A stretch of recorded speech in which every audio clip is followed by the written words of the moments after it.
Took just one play to move all the way to the 44 as they try again on first down. Back to throw. Walsh setting up the screen for Cook. There he goes left side. Touchdown, Vikings. What? Dalvin Cook with his second touchdown of the game, 4th of the year, as they have now chopped this lead down to 3. Well, he's used to running it that distance. Here he had to catch it, too, before making the run. Heck of a play for the score. There's not many things better for an offense than a back who's a complete guy who can run it and catch it. And we just saw him complete a big-time play for a touchdown. So the lead shaved to 2 now as the kickoff is away. This will be taken to the back of the end zone. And he's able to get it across the 20, but not by much, as he's marked down at the 21-yard line.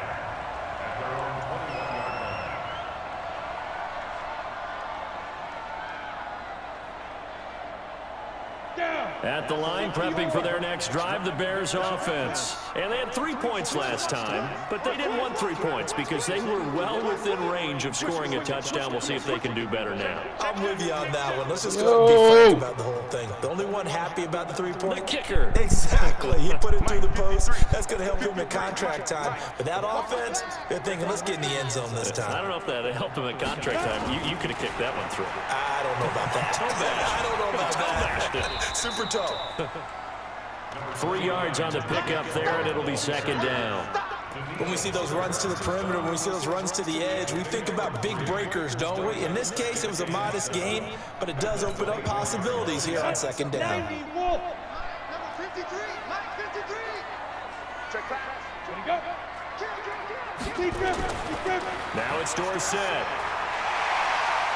Defenders giving chase, but I don't think they're going to get there. And he is in. Touchdown, Chicago. A big play there with his first career NFL touchdown as the Bears push further out in front. And that run massively increased his production in this game, and now he's over 100 yards. And break out your calculator, partner, because his yards per carry went up significantly, right? Big-time jaunt all the way to the end zone. This one fielded at the 5.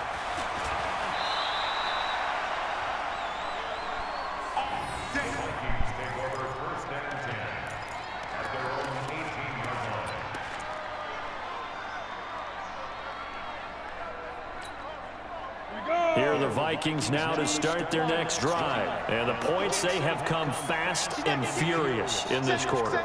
You really don't want to be on the defensive side of the ball right now, do you? Because you're either thinking, my replacement may get an opportunity. Your head better be on a swivel. Totally. Or maybe I just need to get out of the game for a while because I just can't slow these guys down. They've got to figure out a way to disrupt these offenses. And typically, one guy makes a big play, and that can help change things. They'll be looking for disruption on both sides right now. Here's 2nd and 8. Pressure, and he's taken down. A Bear sack. And Oliver just would not be denied. That's a loss of 7.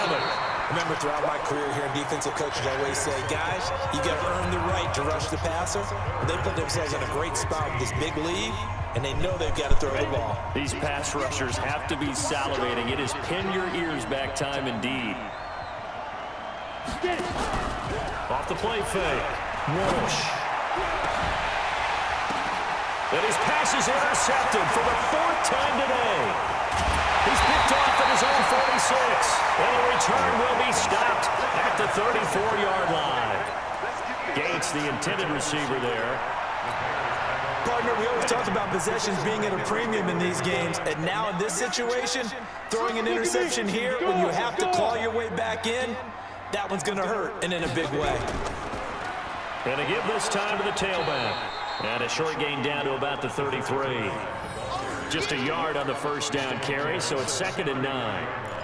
Not a big run on the first play of the drive, but that doesn't necessarily mean it was a bad play. Sometimes you're just trying to settle in, get your guys a little bit of contact, and get things moving. Looking to throw on 2nd down. McMahon, this one taken in by Hester.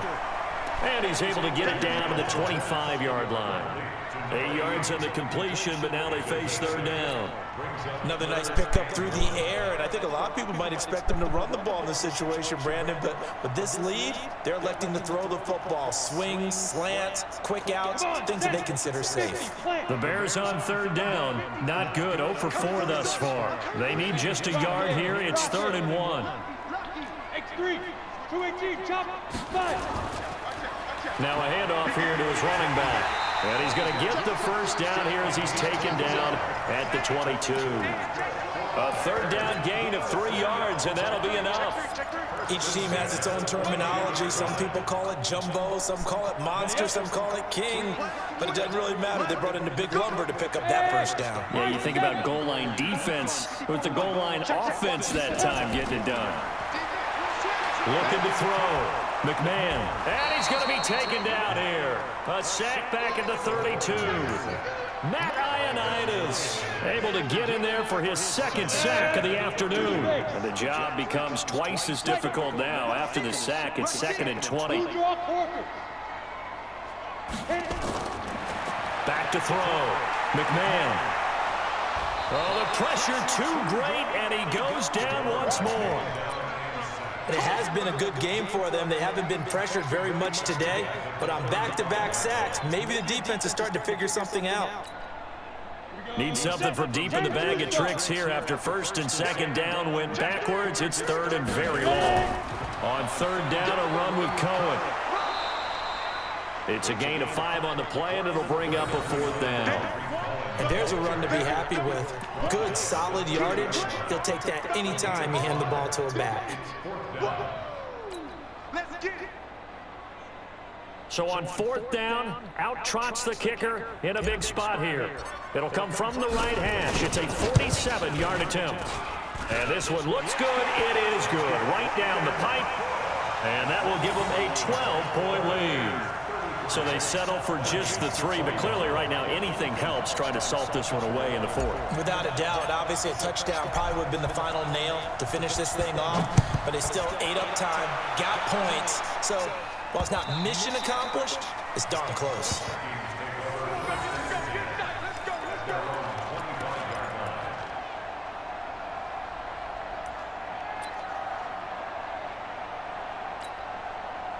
Here are the Vikings now to start their next drive.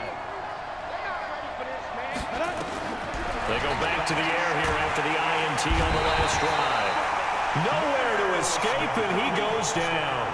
Aaron Donald in there to get him, and that is sack number 6 now for him on the year. And they need to work to at least get some of this yardage back after the sack. 2nd and 19. Looking to throw. Walsh. And his throw is going to be incomplete.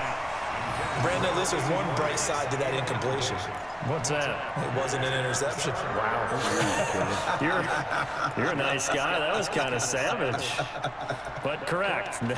No pick, just incomplete that time.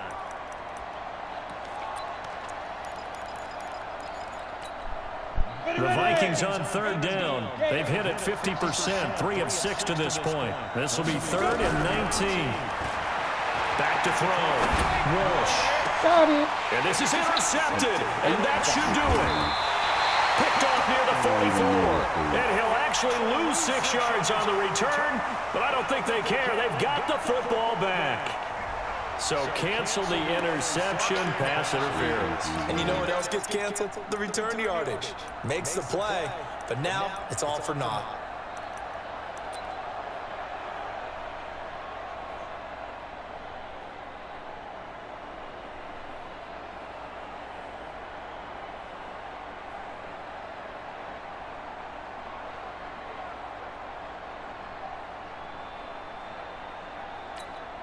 Let's go now. 60 outlaw. 58 right there. Pick it up, pick it up. 2. Throwing on 1st down. Walsh. Gates with a grab. A good pickup there. 8 yards on the 1st down completion. At this stage, this drive's got to be touchdown or bust because you need 2 of them. And if I'm the offensive play caller, I'm not just looking at my dagger plays downfield. I'm looking at some of my specials, something that can fool them and give you a big play now. With a sense of urgency. No doubt. 2nd and 2. And that's complete to Gates. And they're well past midfield, just a yard or 2 shy of the 40. 12 yards there, first down Vikings. One of the feature points of the in route is being able to make a nice throw to the middle part of the field. And for a quarterback, that's one of the better throws and better looks that he'll get. But he has to be careful not to wait too long and let his receiver wander into some tough territory. If he's late with the ball, he can get his receiver hit and hit hard. So the Vikings in possession of the football as we get you reset. They've got a 1st and 10 as they search for a late score. On 1st and 10, Walsh. He's going to let it fly. And this is intercepted, and that should do it. Picked off inside the 10, and he's going to return it to the 21-yard line. Just a little bit of a rough stretch. 6 interceptions now in these last 2 weeks combined. I know the easy thing is to go back to mechanics, footwork, things of that nature. I'm also wondering, is he getting fooled by what he's seeing on defense? Has the scouting report changed? Are they showing him things different than what he expected? For the 2nd week in a row, he's throwing it to the guys in the wrong color shirt. Yeah, he better figure, whatever the reason is, he better figure it out. I think what we just saw their partner was linebacking speed that can trump O-line power. We see that at times because he filled the gap before the offensive lineman could get to the next level and take him on. Under 10, 10. No. Kill. Team spell. Watch the safety creep. They try again with Cohen. He's able to rattle off 6 on the carry, and that'll get him to 3rd and 4. That's it. That's what you want. Straight ahead, positive gain. Just keep that clock ticking.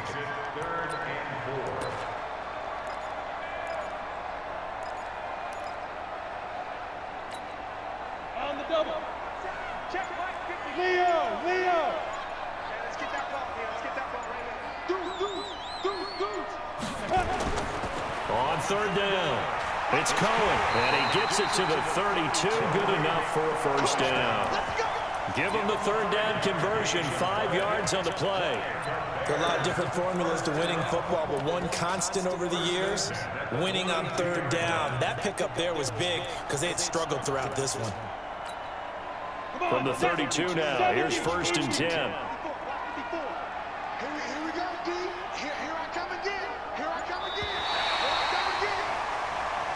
So this one in the win column for the Chicago Bears, and they were spurred on by a strong performance in that 4th quarter as they held their opponents off the scoreboard. Everyone wants to pitch a shutout for the entire game, but when you throw one in the 4th quarter, that tells everyone that you're getting stronger and dominance is starting to take over, right? The way that you close, the way that you finish, that gets preached to you from the time you're playing Little League football all the way up through. And they closed them out with a big-time performance down the stretch. So for the Bears, it's an ideal start as they move to 3-0 now on the young season. And they will hit the road next week to take on the New York Jets. Meanwhile, for Minnesota, the early struggles continue as they'll sink to 0-3. And they'll be on the road next week for a matchup with the Carolina Panthers. So for our entire crew, alongside Charles Davis, I'm Brandon Gaudin. Thanks for watching, everybody. We'll see you next time.